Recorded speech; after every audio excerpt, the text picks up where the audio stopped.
संतों को मालूम। प्रभु कैसे हो? कृपा है बढ़िया आपकी। है। हाँ, कृपा है। दंडवत महाराज, हमारी दंडवत। आत्मा बहुत सी आपसे दंडवत, क्या दंडवत। गुरु लोगों को चाहिए। आपकी कृपा है, आप आए। ये तो जो आज मन में सोचा था वो जरूर। पहनाओ सब संतों को। प्रभु जी एक थोड़ा सा प्रश्न करना चाहते हैं आप। बैठ जाओ आप, बैठ जाओ। आसन दो संतों को, दो आसन दो। आज्ञा कीजिए महाराज। कल भी हम आए थे गुरु जी जी। आपके पास। जी। तो हमारी बहुत आत्मा कर रही थी आपको मिलने के लिए, तो कहने लगे हमारे डायलिसिस कराने गए हुए हैं। हाँ, कल तो डायलिसिस। कल हमारा ही बहुत मन से आत्मा से बहुत दुखी हुई है कि हमारे लोगों को इतना बड़ा दुख लग रहा है। तो वैसे शरीर का दुख कोई दुख नहीं है। ये तो देहाभिमान के कारण ही हमें बहुत ज्यादा दुख सुख में लिप्तता हुई है। जो स्वरूप है वो दुख सुख से परे है। जब उसका वास्तविक गुरु कृपा से बोध हो जाता है तो सहनशीलता इतनी होती है कि हर कष्ट सह जाते, आनंद पूर्वक सहा जा सकता है। और हम परमार्थ के प्रतीक हैं अपने सब। तो इसी शरीर राग को मिटाने के लिए ही तो हम परमार्थ पे चले हैं। वास्तविक हमारा ये स्वरूप नहीं है, न स्थूल शरीर, न सूक्ष्म शरीर, न कारण शरीर। जो हम आत्म स्वरूप हैं, इसी की स्मृति से हमें अपनी विस्मृति हो गई है। अब इसकी विस्मृति करके अपनी स्मृति में स्थित हो जाना है। यही हमारी साधना, चाहे ज्ञान मार्ग से देखो चाहे भक्ति मार्ग से देखो। जैसे ज्ञान मार्ग में ना, तीनों शरीरों का बाध करने पर जो अचिंत्य हमारा स्वरूप है उसी में हमारी स्थिति होती है। और जो भक्ति है ना, तो जो अचिंत्य तत्व है उसे आराध्य देव के रूप में माना गया और अपने को दासत्व भाव में भेद करके माना गया, वो जाकर अभेद ही हो जाता है। तस्मित तज्जने भेदा अभावात।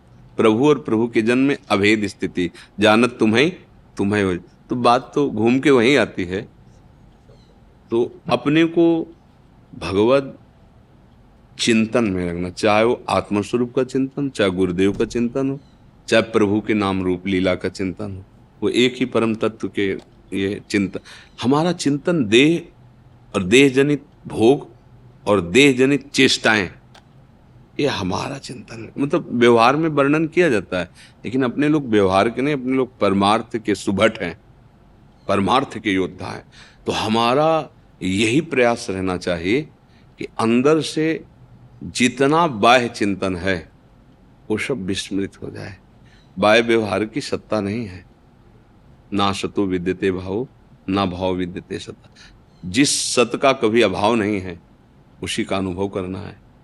ये जो व्यवहार है, जैसे विविध प्रकार के धर्मावलंबी जन एक दूसरे के धर्म को ऊंचा नीचा करके लड़ाई झगड़ा, ये परमार्थ के पथिकों का मार्ग नहीं है। जब द्वैत है ही नहीं तो झगड़ा किससे है? सर्वम खलमिदम ब्रह्म। चाहे जिस मार्ग का पथिक हो, जब सिय राम में सब जग जानी तो फिर बचा कौन? जब जड़ चेतन जग जीव जत सकल राम में जान। चाहे भक्ति से चलो चाहे ज्ञान से चलो। तो अपने को चिंतन जो हमारा वो संभालना, बस यही साधना है हमारा। अंदर ही अंदर चिंतन गुरुदेव के वाक्यों पे हो, वेदांत वाक्यों पे, मंत्र पे, नाम पे। तो संसार का पहले हम विस्मरण करें, और जहां संसार का विस्मरण हुआ, यही संसार है, स्थूल दे, सूक्ष्म दे और कारण। तो सच्चिदानंद आपका स्वरूप है। जैसे नहीं, शिवोहम अहम ब्रह्मास्मि, जो ज्ञान मार्ग के पथिकों का अनुभव में वही स्वरूप है। तरंग से वायु निकल गई तो समुद्र ही था, समुद्र ही है, समुद्र ही रहेगा। वायु विकार ही तरंग नाम दिए थी। ऐसे ही ये देह विकार जो है मायाकृत, इसमें हम फंस गए, स्त्री पुरुष उत्तम अधम। और वो अंदर जो तत्व है वो एक ही है, उसमें द्वैत नहीं है। इसलिए खूब भजन परायण, संयम पूर्वक शरीर के व्यवहार को अपने दुख सुख में सम्मिलित न करें। इसका मान अपमान, इसका दुख सुख, इसका जन्म मृत्यु मेरा नहीं है, ये अनुभव में आ जाना ही हम वैरागियों का परम वैराग्य का फल है। अगर ये अनुभव में ना आया तो फिर प्रपंच ही है नहीं? मान अपमान दुख सुख लाभ आलिए तो प्रपंच ही है फिर। इसलिए निरंतर जो हम परमार्थ के योद्धा हैं, सहनशीलता हमारा कवच है। कोई गाली दे हम मुस्कुरा के निकलेंगे, ये हमारा परमार्थ है। बल है उसको शासन में लेने का, तप बल देह बल सब बल है, पर वो नीचापमानम शुद्धा, नीच पुरुषों द्वारा किए हुए अपमान को भी वो अमृत के समान से, ये हमारे परमार्थ के सुभट के लक्षण हैं। कोई बहुत सम्मान कर रहा है, दोबारा याद नहीं आनी चाहिए उसकी। कोई बहुत अपमान कर रहा है, उस पर कभी गुस्सा नहीं आनी चाहिए। राग रहित विचरण, बाहर भी और अंदर भी, वही महात्मा है। जो राग रहित है वही महात्मा है, जो अनुराग युक्त है वही प्रेमी है। चित्त व प्रभु में अनुरक्त, या आत्मरति या कृष्ण रति, एक ही बात है। आप सबके चरणों में प्रार्थना है। क्या अभी और कुछ बात है?